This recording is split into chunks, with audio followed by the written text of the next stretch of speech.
Whitehall Lecture Series. My name is John Blades. I'm the director of the Flagler Museum. And as I mentioned just a second ago, this is our 25th year of doing these lectures. The point of these lectures is to help us understand the broader context of the period represented here by Whitehall, the period we call America's Gilded Age, the period from the end of the Civil War until the crash of the stock market in 1929. An amazing period in American history, a lot of technological changes during that time period. Speaking of technology, I just want to give you the opportunity to turn off your cell phones, and if you happen to wander in here with one of the audio tour ones, raise your hand. The staff will come and collect that, because those occasionally there's actually an alarm built in and they can occasionally go off, and it would be disruptive. We pick a theme each year for these lecture series. This year's theme is popular entertainment during the Gilded Age, because we started thinking about how entertainment has certainly changed in the 20th and 21st centuries. There wasn't any radio for most of the Gilded Age until the very last couple of years. Certainly people didn't sit home and watch TV, and there wasn't the internet. So how did people entertain themselves back 120 years ago? It's kind of interesting, because certainly that shapes popular culture. So we've had some great lectures. This is our 4th in the series of 5 lectures. We've already had 3 great lectures on popular entertainment during this time period. Speaking of the internet, we webcast these lectures live, meaning people can join us via the internet from anywhere in the world and see the same slides you're going to see and hear the audio live that you're going to hear, and then ask questions at the end of the lecture, just as you'll be able to ask questions. And we like that idea, that we're using the technology to get out to the entire world, or at least to give the whole world a chance to join us if they like. In fact, what's the furthest member joining us today? Daniel? Michigan again? Our same faithful person in Michigan has joined us? That's great. Welcome, Michigan. Welcome to all of you who've joined us on the internet, and welcome to all of you who've joined us in real time here in the grand ballroom of the Flagler Museum. I want to thank the museum staff for the work they do to set these lectures up and to make this work. There's a lot that goes on behind the scenes to make these things work, and I want to thank our sponsors. We have 2 sponsors for the lecture series this year. Iberia Bank and is our lead sponsor, and the Palm Beach Post is a sponsor as well. Without great sponsorship, these programs would not be possible, so we're especially grateful to our sponsors. I think you found at your seats a couple of postcards for other programs upcoming at the museum, maybe even a season program guide to give you a sense of what other kinds of programs are going on throughout the season. If you're not already a member of the museum, I encourage you to give it some careful thought. It's our members and contributors who day in and day out help keep this place in the state of preservation it's in and help make these programs possible. And so we're especially grateful to our members. Michael Aronson is here today to talk to us about the Nickelodeon industry, the early film industry. Nickelodeon City is actually a reference to Pittsburgh, which, according to sort of, I guess, urban legend, is a site of the first Nickelodeon, though I'm sure Michael will tell you differently. Nickelodeons, really about the time Whitehall was being built, Nickelodeons were all the rage. For 10, 15, maybe even as long as 20 years, Nickelodeons were the rage in this country. In fact, you've heard during the last 2 lectures how the film industry began to supplant vaudeville and even magicians during the Gilded Age as the rise of the film industry created a whole different set of tastes. Michael's from the University of Oregon. He did his, I guess, undergraduate work or graduate work? Graduate work at the University of Pittsburgh, where he actually found a cache of movie trade journals, and I think it must have made him curious. But Michael's also worked in the film industry. He's actually worked, I guess, behind the camera before he got interested in being a film historian. So I think he's the perfect guy to give us a sense of how the whole film industry got started in those very early years. And so please join me in welcoming Michael Aronson to the Whitehall Lecture Series.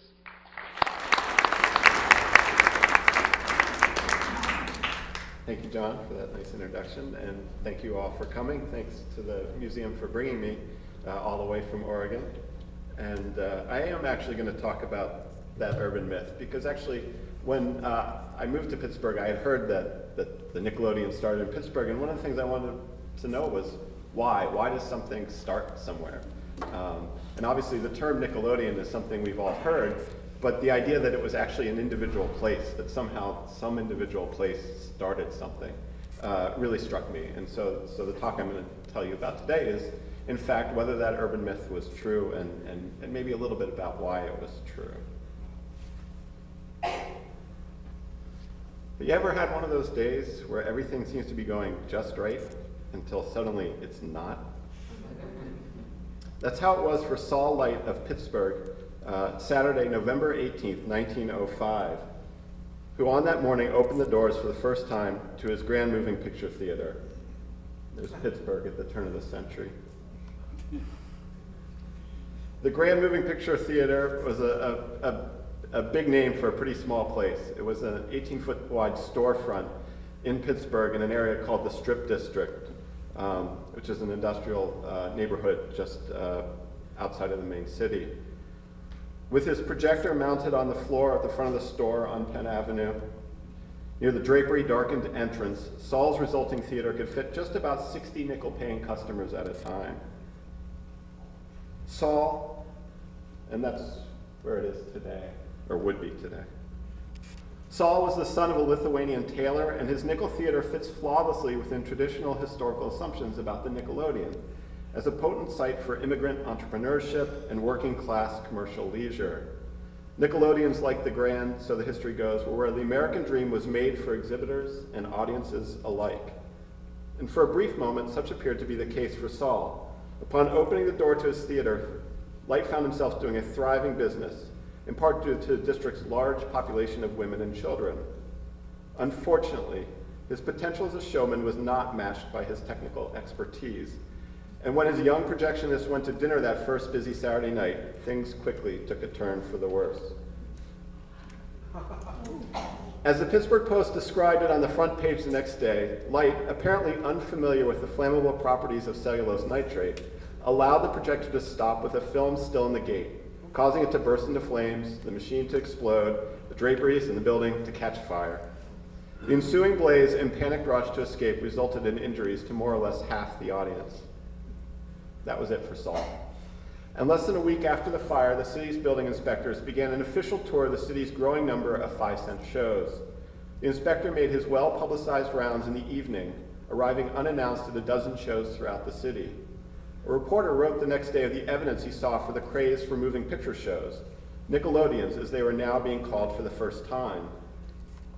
In particular, he detailed the throngs located at one especially busy downtown show, and this is the quote from that. The necessity for strict supervision over these little amusement places was demonstrated last evening by the scene at the establishment on Smithfield Street. Crowded to suffocation, over 100 people were standing in the entrance waiting to get in. There were seats for 90, and back of the rail, a space in which over 100 people were packed tight. Although the exits and other arrangements are the best that can be provided, there was a serious element of danger about the place. This was a typical story at the time, Nickelodeon's Catching Fire. This is actually from one of those trade magazines showing the lack of exits in a typical theater. Although never mentioned by name in the article, the establishment on Smithfield Street was not just another anonymous nickel show, but rather the eponymous Nickelodeon, the moving picture house started by John P. Harris and Harry Davis, from which an era, and arguably the movies as we know them, first began. Admittedly, such an ordinary claim of historical weight for two men is a lot for them to bear. For many reasons, many historians have come to the very idea of any kind of beginning with significant trepidation, or even outright dismissal. Transformations in the philosophy of history, what history's for, whom it's for, and what it has wrought, has taught us much about the unstable nature of facts and the role that power always plays in the construction of history's narrative. Of all of history's difficulties, origins are probably the worst. The existing history of Pittsburgh's Nickelodeon in no way escapes this fate. Over the last 100 years, many tales have been told by many men, and it's almost always men, claiming part or all of the theater's success. Harry Cohn, for example, who started Columbia Pictures, is often credited as the theater's first manager. He was 12 at the time and living in New York City. In the end, however, at least for me, Davis and Harris must be the stars of the show. Like Saul Light, Davis and Harris were sons of immigrants, but they were otherwise very different men from very different places, whose shared histories offer a different framework for understanding the formative moment of the Nickelodeon era. The traditional history of the Nickelodeon boom has emphasized men like Saul Light, working or merchant class Jewish immigrants who began their movie careers from a single storefront. Such a bottom-up narrative fits a not insignificant number of Hollywood's eventual moguls, men like Cohn, Zucker, Selznick, and the Warner Brothers, who are actually from Western Pennsylvania. Most histories of the movies continue to foreground the centrality of the small-time immigrant businessman who entered the amusement world from the margins. It's crucial, however, to recognize that Davis and Harris were distinctly different in their personal and professional backgrounds from men like Light. Both grew up immersed in commercial leisure, and while their later careers were focused on high-end vaudeville and legitimate theater, their lives from an early age were saturated in the sights and sounds of the lower end of the amusement spectrum, specifically carnivals, pool halls, freak shows, circuses, and dime museums. Arguably, I would say it's these more youthful experiences that are central to the Nickelodeon and its success in 1905. But the histories of Davis and Harris, both separate and combined, are somewhat mysterious, as both real lives and as cultural matrices through which the forces of their time and places were expressed through their largely retroactive narratives of self-made men. They create considerable challenges for a historian charged with reconstructing the past through the analysis of documentary evidence.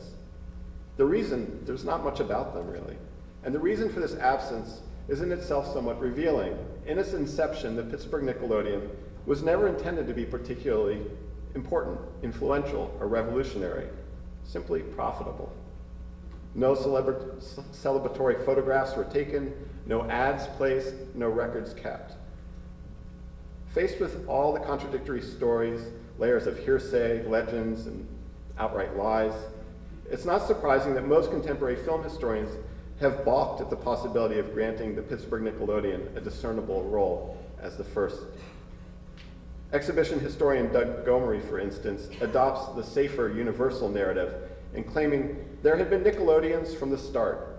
Edison's agents in the 1890s franchised a number of businessmen who in turn rented storefronts and showed movies there. But acceptance, seemingly everywhere at once, would not come until 1905. This is a pretty popular model. In it, Nickelodeons were old news until suddenly, for some reason, in 1905, they were big news everywhere at once. According to Gomery and many others, the Nickelodeon was not a Pittsburgh idea. There's, of course, a measure of truth to these claims. Certainly, there's a body of evidence that confirms the beginning around 1896 that a number of showmen opened storefront moving picture shows in cities across the country. And the three of the most well-documented is the Vitascope Theater in Buffalo, which began in 1896. Thomas Talley opened one in LA in 1902. And my favorite, William T. Pop Rock, he went by the name Pop because he was older than most of the people in the movie business at the time, began one in New Orleans in 1896. Among the best documented, and by that I mean very poorly documented, of these movie exhibitors was Professor Pop Rock. By 1896, Rock, who had already had a long career as a carnival showman, this is an ad from New Orleans, was one of the prime players in turning the Vitascope, that was Edison's projection system, into a commercially viable product. That's Rock there in the circle. Rock bought the Louisiana state rights to the machine and opened a storefront theater in New Orleans that he ran profitably, if discontinuously, for a year or so. It seems when sustained interest would taper off in the city, probably because of lack of new films, and at this time, the exhibitor had to buy the films outright. He would take his projector on the road, traveling through the Southwest, and I've seen him shows in Albuquerque and Dallas around this time as well. Like Rock, Thomas Talley, also with a carnival and circus pedigree, operated a storefront Vitagraph parlor in Los Angeles in 1896. But he's best known, and by that again I mean poorly known, for his 1902 Electric Theater, which offered up-to-date, high-class motion picture entertainment in downtown LA. For 10 cents, I don't know if you can see it there, but for 10 cents admission, Talley gave a show of films lasting a full hour and 15 minutes. Similarly to Pop, it appears Talley left LA whenever things slowed down and became an itinerant showman. Much of 1903, for instance, seems to have been taken up with him traveling West Coast with Edwin Porter's smash hit The Great Train Robbery. Tally, Rock, and others are without a doubt a significant nexus in the development of modern movie exhibition, and their short-lived theaters are not simply part of a proto-history for Pittsburgh's Nickelodeon. However, despite other historians' assertions, these early storefront theaters should not be defined or understood as Nickelodeons. While labeling them as such may absolve historians from the problematic task of assigning an original moment, such claims of everywhere at once dehistoricize significant forces that were required for the rapid spread of the Nickelodeon, which first began in Pittsburgh. Of course, the question is, why Pittsburgh? If storefront theaters had existed almost a decade before, what explains how showing movies became suddenly such a profitable craze there in 1905? What changed? Of all our contemporary historians, Charlie Musser, who's a historian at Yale, offers the most productive set of conditions for the 1905 Nickelodeon success. And these included a large and growing audience base, a rental system of exchanges, you no longer had to buy movies, frequent program changes, you could change the things you were showing, continuous exhibition format, that meant from early in the morning to late at night the shows were open, and its relative independence from more traditional forms like vaudeville. We can shorthand this list as simply more people, more movies, more often. But there's at least one crucial determinant that Musser leaves out, and its absence is why, in the end, Gomery and others are wrong that there existed Nickelodeons from the start. For storefront theaters, plainly put, can't be Nickelodeons until they begin charging a nickel for their show. Claiming that the defining characteristic of a Nickelodeon is its entrance fee is perhaps a little too simple to be of much historical use. It's kind of like saying it's not water until it's wet. After all, it's widely, if unthinkingly, acknowledged that the Nickelodeon as an exhibition format succeeded precisely because its low admission enabled working class men and women to discover the wonders of the movies. But Harrison Davis's Nickelodeon started the craze not only because it was cheap, but because it was a bargain. It's an important, if subtle, distinction, and that the Nickelodeon was able to extend to its patrons the belief that regardless of their economic position, they were suddenly being offered something more for something less. The Nickelodeon and its cost and its name should be understood as the acme of so-called popular price amusements, which maybe the vaudeville scholar talked about. This phrase of democratic accessibility is historically most closely associated with Benjamin Franklin Keith from Boston, whose revolutionary development of low-price refined vaudeville helped dramatically expand the audience for commercial amusements. Keith, who was a contemporary of Davis and Harris's, began his life as a circus grifter, selling quack novelties, but he made his fortune by successfully exploiting the growing market for casual, inexpensive entertainment. The Pittsburgh Nickelodeon, like Keith's chain of theaters, would offer the city's urban market of come-and-go audiences an attractive space, a short show, and an even lower price. That price, a nickel, would play a critical role in the rapid development of the movie theater. So much so that even a decade later, it would be extremely difficult to end the association between the experience and the admission cost. As the editor of the Motion Picture Bulletin would lament in 1908, "Heaven forgive the man who invented this abomination of a name." And economists have a phrase for this, they call it nominal price rigidity, which means basically get stuck there, right? And of course, when you name it a Nickelodeon, you have a real problem. But Coke is the best example. Some of you may have grown up that. Coke started charging a nickel for a bottle in 1886 and was unable to change the price until 1959. Yeah, that's really rigid, right?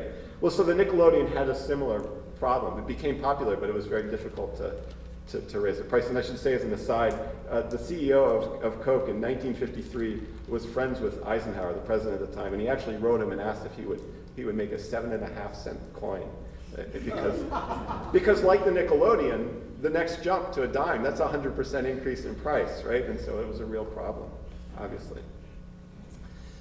While we can't be sure who exactly might have needed the divine pardon of creating this name, who came up with the Nickelodeon, we know, in fact, it wasn't Harris, and it wasn't Davis, and it wasn't anyone in Pittsburgh. This powerful name was not a term newly coined for the Smithfield Street house, nor even one originally fashioned as a descriptor for a moving picture show.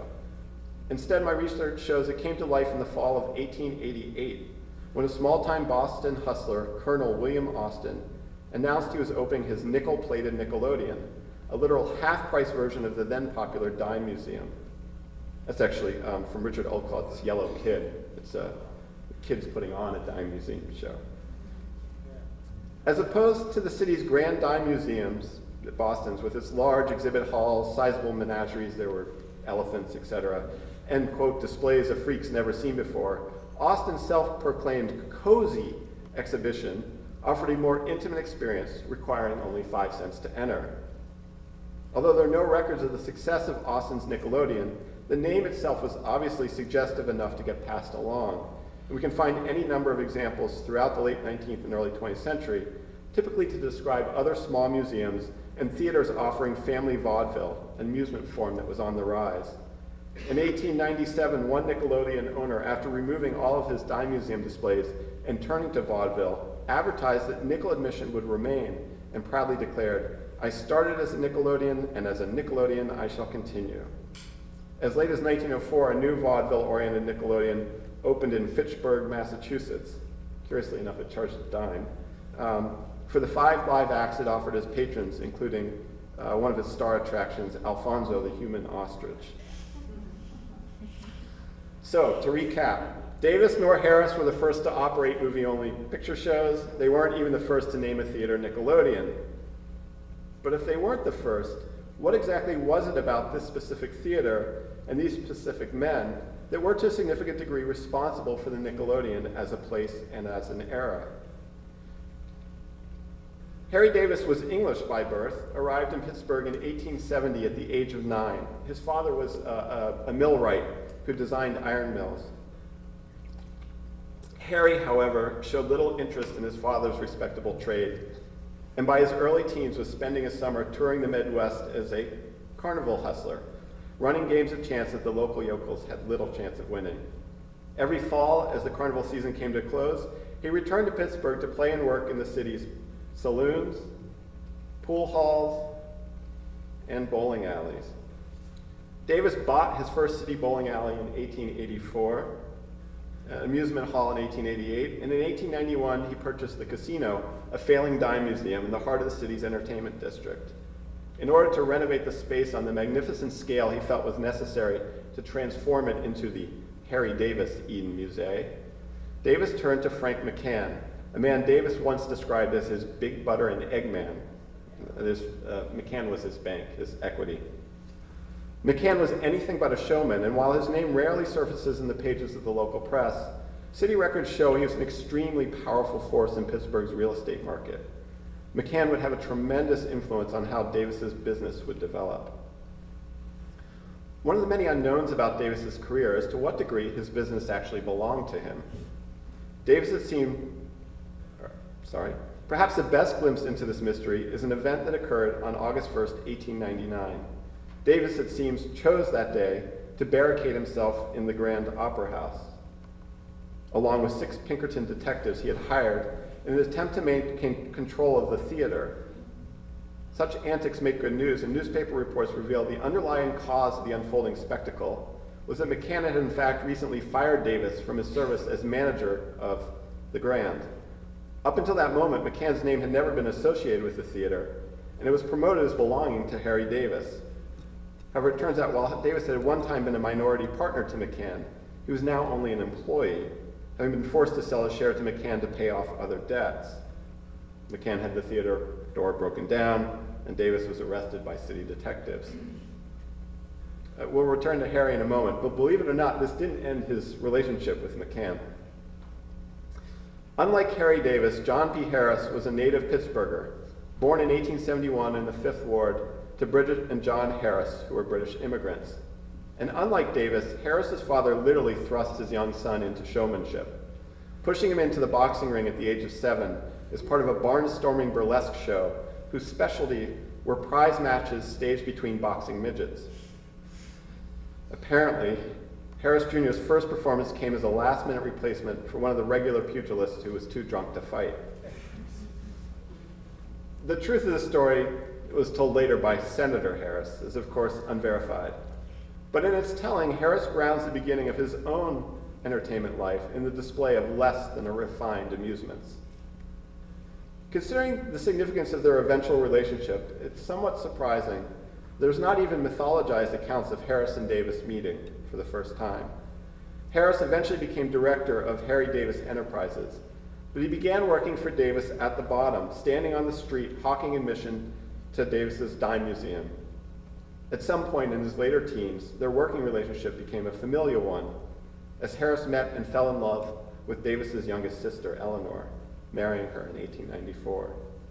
Over the next decade, Harris would manage a number of Davis's businesses throughout Western Pennsylvania, and would at the same time begin to slowly purchase his own theaters. Davis bounced back from his losses and his arrest at the end of the 19th century, and by the summer of 1903, he had purchased both the Grand and the Avenue from McCann, proudly announcing himself as sole manager and owner. And by the following season, he had amassed a total of 6 theaters, McCann's 2, plus the Alvin, this is the Garden, the Empire, the Bijou. You can kind of see the Bijou there in the flood. It flooded a lot in Pittsburgh. And the Garden.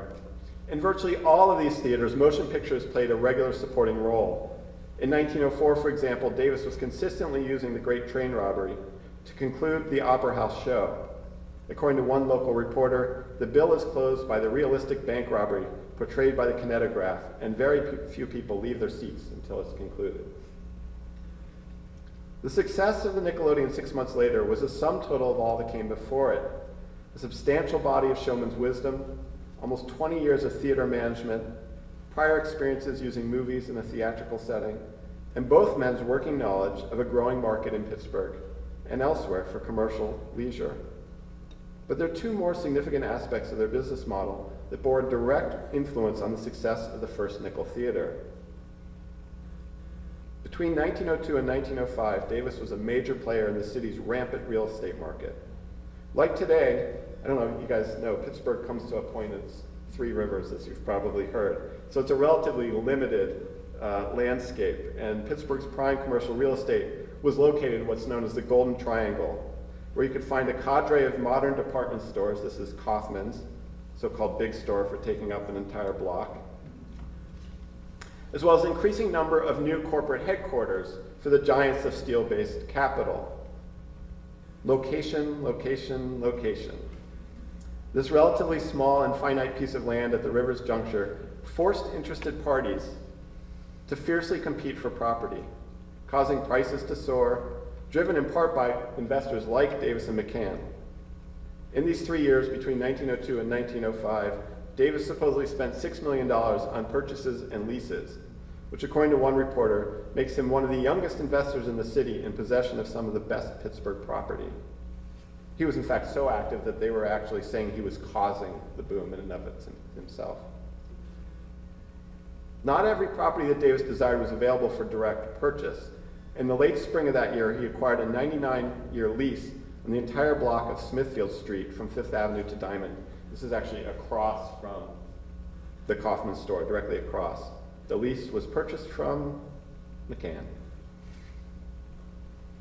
June of 1905 would be particularly busy for Davis. And on the first day of that month, Davis formally split his business in 2, incorporating his bowling alleys, shooting galleries, slot machine parlors, and other kindred amusements into a new company to be known as Harry Davis Enterprises.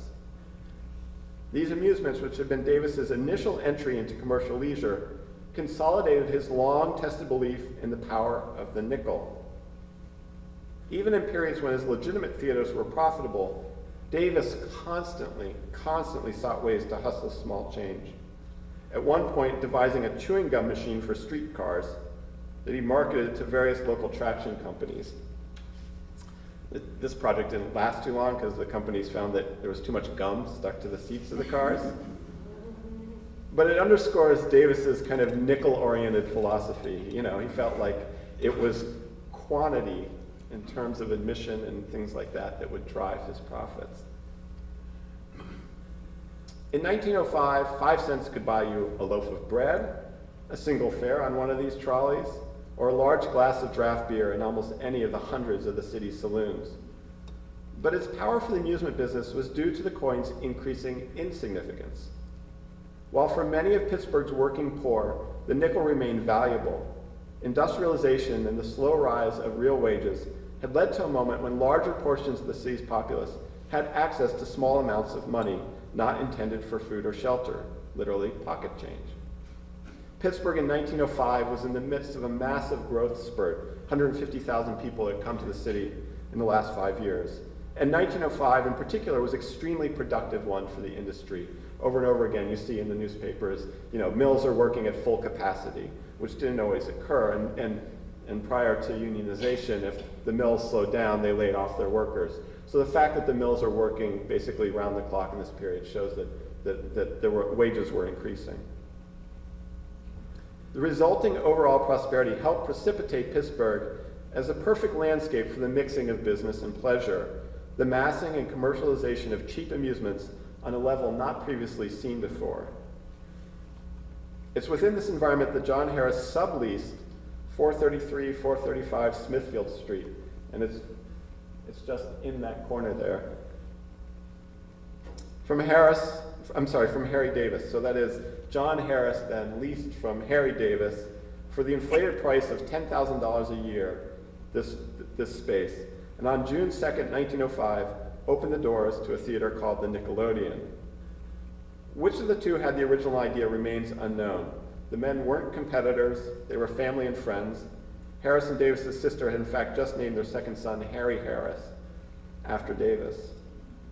For more than 100 years, both men have at various times been credited either individually or collectively with the Pittsburgh idea, but there remains scant documentation to support one particular man over the other.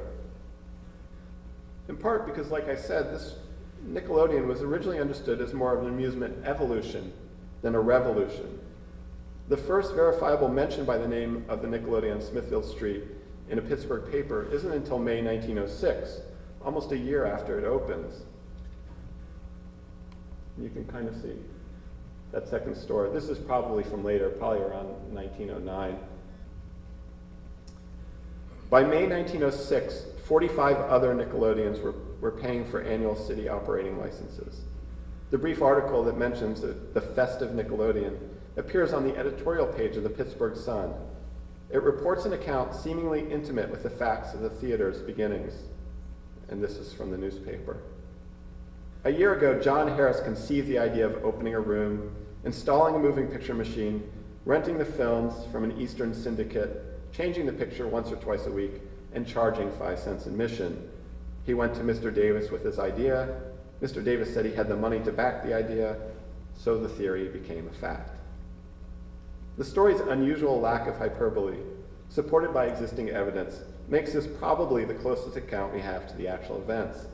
It also offers up a lovely circular narrative in which Harry Davis, who not so long ago had required his own silent partner, now offers up his own support for the success of another showman, his brother-in-law.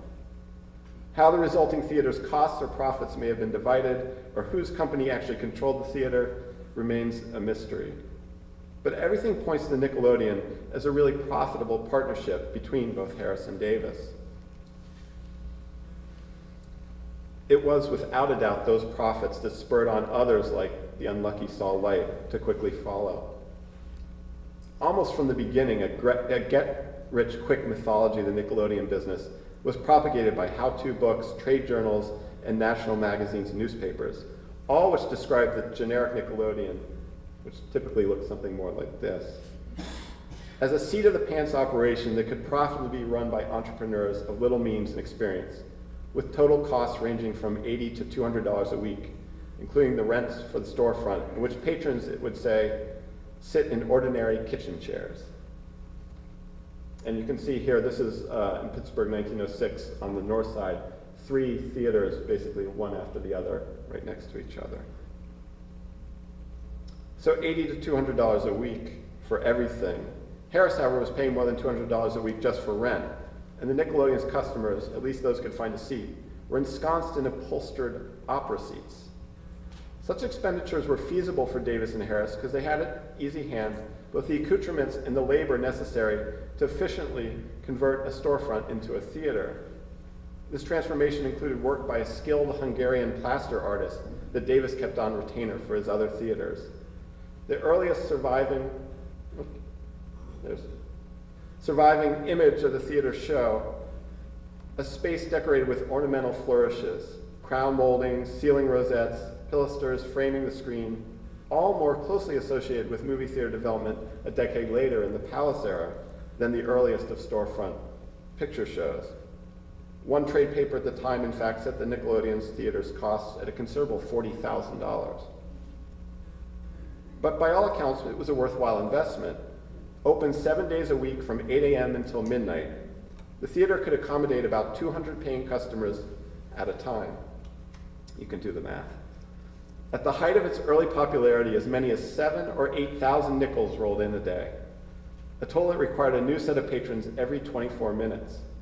So Tally's show was an hour and 15 minutes. Theirs was much more compact. Of course, once you paid that nickel, you could stay as long as you wanted, and you could come in whenever you wanted. It wasn't like today with a set of specific show times. We don't know what movies these earliest audiences saw for their nickel, although at least one historian has shown that the majority of films exhibited in the United States during this period were actually French, mostly from a company called Pathé. What is well documented is that by the fall that same year, Davis had opened 2 others in the downtown district, although neither these nor any other subsequent movie theaters would he call a Nickelodeon. He named almost all of them Bijou Dream, and this is a Pittsburgh Bijou Dream from 1907. Why would he so quickly abandon the term that would bring fame and fortune? Likely the showman in him did not want his reputation as Pittsburgh's premier entertainment impresario to become too closely associated with the rising tide of people like Saul Light. Davis would instead name most of his new theaters, as I said, either Bijou Dream or the Dreamland. And a Variety article later that year reports, Harry Davis will spend about $500,000 in establishing moving picture theaters in every city of importance in the country. Every detail of the business, even to the manufacturing of his own machines and the making of films, will be handled in Pittsburgh by Davis. And so over the next 2 years, Davis did open a number of theaters across the Midwest and the East Coast. And he made a few pictures, but no projectors. But he did also start a film rental service, the Harry Davis Exchange, that was very successful. Harris, meanwhile, in addition to remaining vice president of Harry Davis Enterprises, began to open his own movie theaters in Pittsburgh as well as the surrounding regions. Harris and Davis were, as we know, not alone for long. As others began to emulate the two showmen, the battle for nickels began in earnest. As early as the fall of 1906, some Pittsburgh exhibitors were providing extra incentives in hopes of attracting a regular audience. According to one reporter, some were required to give good long shows, and in one establishment, 4 movies were given for a nickel, in addition to illustrated songs with phonograph accompaniment. The competition is already becoming keen, and the boom of the 5-cent theater has nearly reached its zenith. This wasn't true. The Nickelodeon's business in Pittsburgh and across the country continued to grow exponentially during the following years, with its own trade journal, the Nickelodeon, describing the boom as a tremendous, whirling, dizzy multiplication of picture theaters, a growth so rapid and startling that nothing else had a chance to happen. And it did begin in Pittsburgh. Thank you.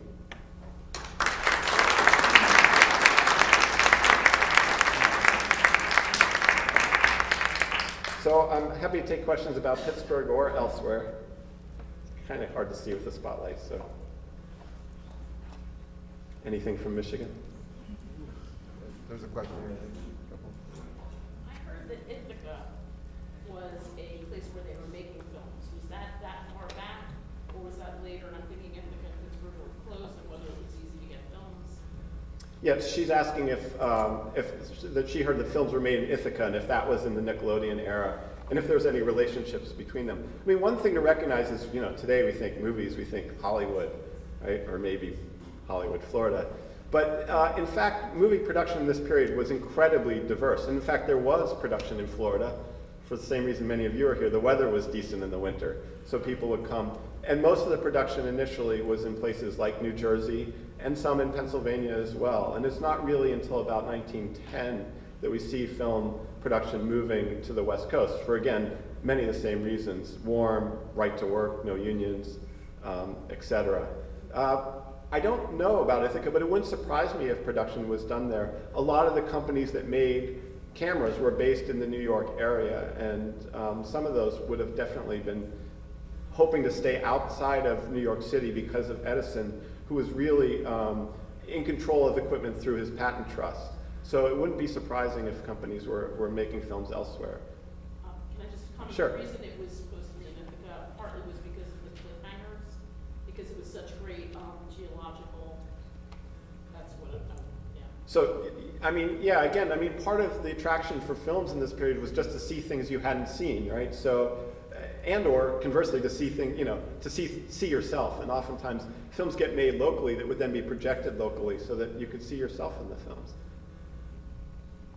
And our online viewers wants to know, was a piano a fixture of these Nickelodeons or only at the better houses? So the online viewer wants to know if piano, i.e. music, or silent movies, something that was everywhere in Nickelodeons. And I think you could see there that last quote about illustrated songs, right, which would have been slides that would have been shown on screen with the words that everybody would have sang along.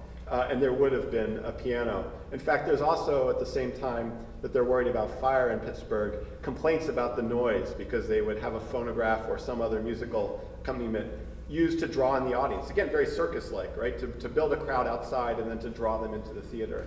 Music was always a part of the silent film experience. It never really was truly silent. And probably a piano was about as minimal as it got. Everywhere up from a piano to, you know, a three-piece band to a full orchestra would come later. And eventually organs. And eventually organs. I saw one in, yeah, a nice organ. And yeah, organs would become, and the bigger the organ, the more you could kind of promote yourself. But pianos were a pretty regular fixture. And were genres a part of it? Genres, you mean what kinds of films? Mm-hmm. Yeah, there were genres. Some of them we know fairly well, but some are different than the ones that we think of today. A popular genre beginning in the Nickelodeon era is the chase film, which is basically, you know, one character chasing another. The rules of filmmaking were developing, so that there were those kinds of things. 1903, The Great Train Robbery, is a kind of ripped from the headlines, you know, film from 1903. There were train robberies, but we can also think of it as a typical Western, right? And the Western genre is something that comes obviously before film. It's in places like vaudeville and elsewhere, nickel, you know, cheap dime novels, etc. So some of the genres that exist in other forms. The fantasy shows look fairly sophisticated with regular screens. My grandfather had several Nickelodeons in New York, and my grandmother made the sheet, you know, they hung a sheet, and they had a piano player, and he made movies in Jersey, Westerns. Yeah, I mean, I think that that's completely true, and I think when we look at Harrison Davis's, the interesting thing is that's the first Nickelodeon, but it was obviously fancier than what it sparked, right? I mean, what your grandfather's experience was probably closer to, you know, when we hear about 8,000 theaters, you know, in a couple years across the country, your grandfather's was probably much more typical than Harrison Davis, but they're the ones that made it seem so possible and successful, in part because they had all this experience and had the ability to do that and still charge 5 cents. But I think probably your grandfather's in many ways much more typical. The slide that, I don't know if I can get back to it. Oh no, now we're on to Oscar Wilde. There, this one, here, I'll come up to it. The theatorium there, I guess we can't really blow it up. This was actually given to me by the grandson of the family that started this one in Pittsburgh in the 1900s, and that's his family. And that was in a small neighborhood. And again, you know, the theatorium is a very big name for a not very big place. But that was a very typical kind of place, yeah. Were there stars? Yeah, were there stars? Not in 1905. The development of the star system comes later, and in part there's 8,000 theaters, right? How are you going to differentiate what you're showing from somebody else? And stars are one way that you can do that. We show Chaplin films, right? Because these films change so quickly, most theaters by 1908 change their movies every day, right? So you can't spend $1 million on advertising a film if it's going to be gone on Wednesday. But what you can say is, you know, we show Chaplin films. And that's one way to differentiate your theater and to differentiate the films that you make. And so stars were one way that happened, but it comes a little later. Was that someone? Over there. What are the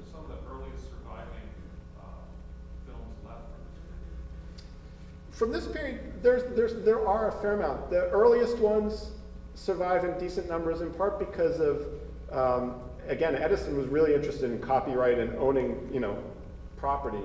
And so he had his films, and many other people had them copied to paper and brought to the Library of Congress as a way of getting copyright protection. Those paper prints outlasted the film, and they were found in the 1940s.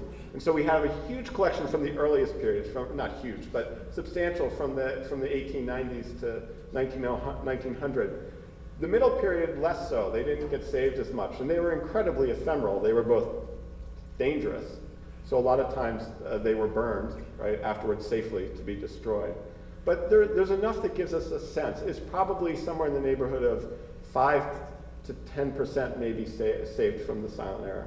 Lots and lots of films were made. Again, if you have to change your if your films are 30 seconds to 3 minutes long and you're changing them every day, the Nickelodeon helped spur production. In many ways, the Nickelodeon helped drive what became Hollywood because there was such a desire for new product. Michael, I noticed at the bottom of one of your slides it said the Edison Trust Gang. Could you comment on that? I mean, Edison is known as a great inventor, but I mean, one of the things Edison was a great businessman, and he understood how to kind of maximize profit. And one way was by controlling the mechanics. And he actually fell behind with projection. He built, he helped start the kinetograph, which was the peep viewer, but didn't focus on the projector. And peep viewer, 1 person for a nickel, projector, 200 people for a nickel. And so he fell behind and actually bought the technology from another inventor, which became the Edison's Vitascope, right?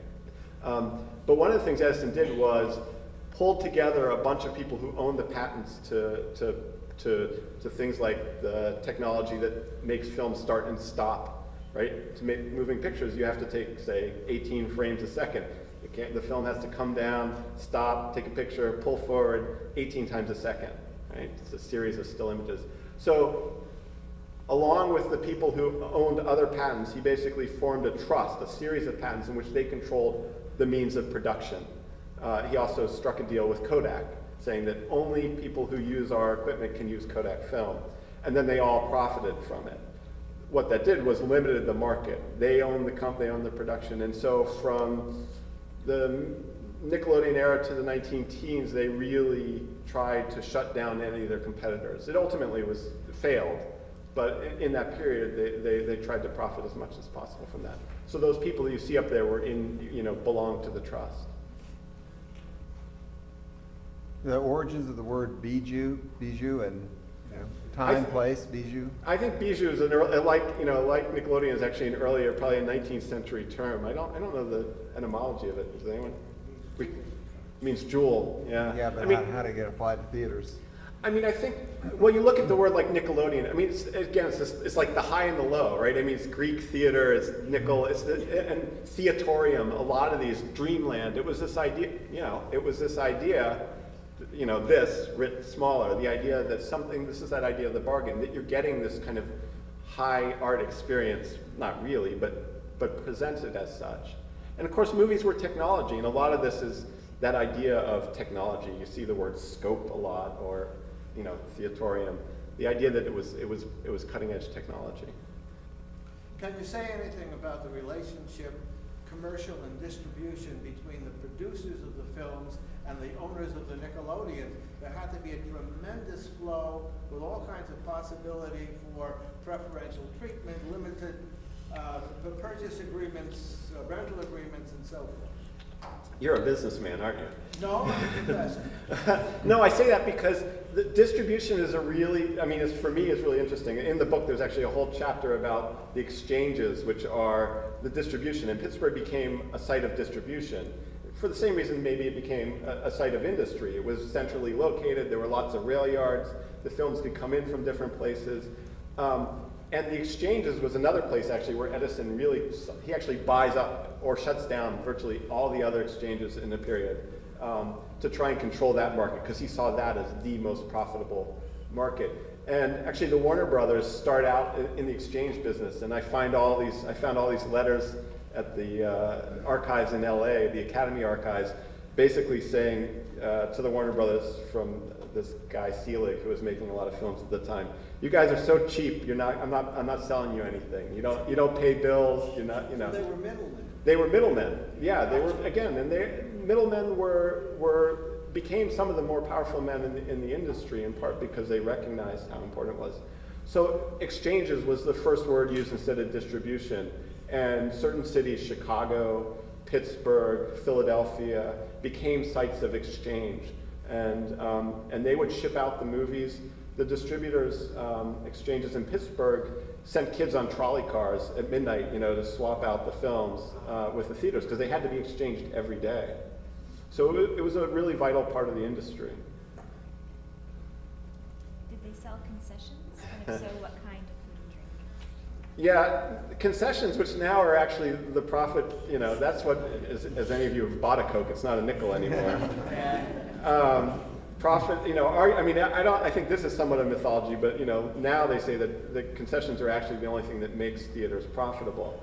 It's not true in this period. Food is not a large part of culture. It seems that there were sometimes candy hawkers, that kind of thing.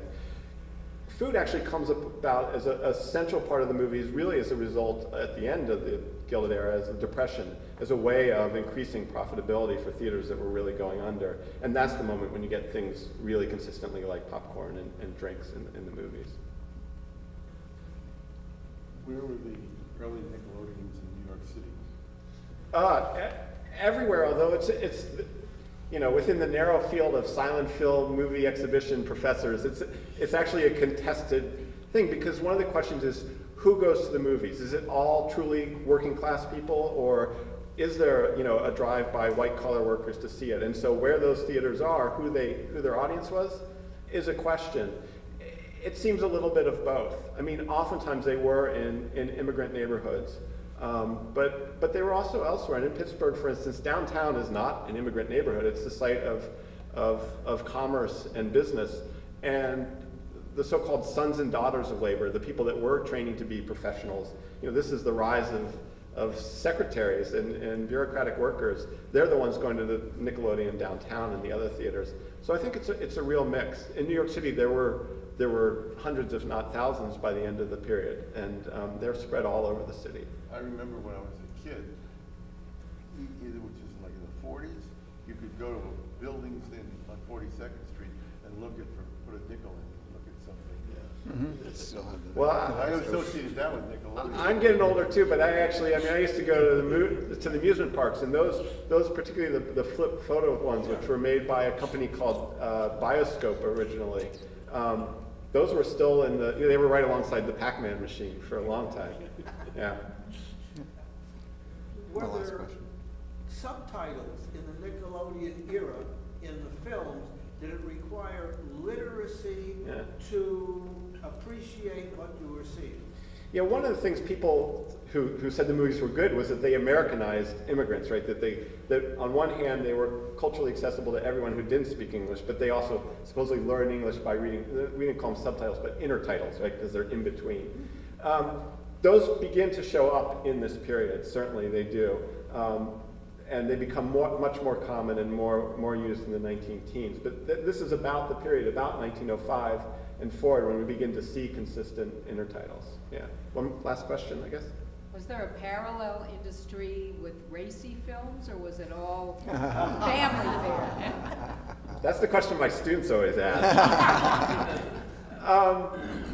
That industry, I don't think we can call it industry. I mean, I think we would be foolish to imagine that as soon as someone got a movie camera, they didn't think that might be possible. And not surprisingly, we find French films from around that period. But there were not theaters devoted to it. It was probably something more along the lines of private showings. But there's not a lot of evidence from the very early period, but certainly by the 19-teens, there's a body of work out there that we would consider, what do you call it, racy? Racy. Yes, racy. Yeah, on that note, I guess. Thank you.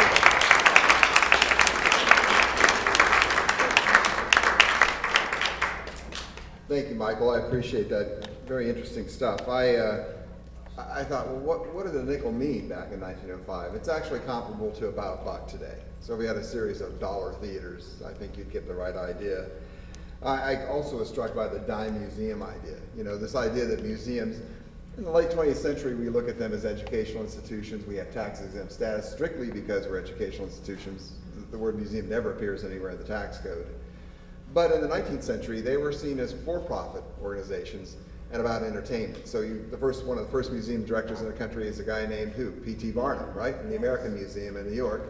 Some of you may have heard that lecture we gave about 13 months ago here on P.T. Barnum. So there's that distinction between museums as educational organizations or entertainment didn't come along until later in the game. Thus, P.T. Barnum could be one of America's first museum directors. Sometimes I wonder if he still wouldn't be a great museum director.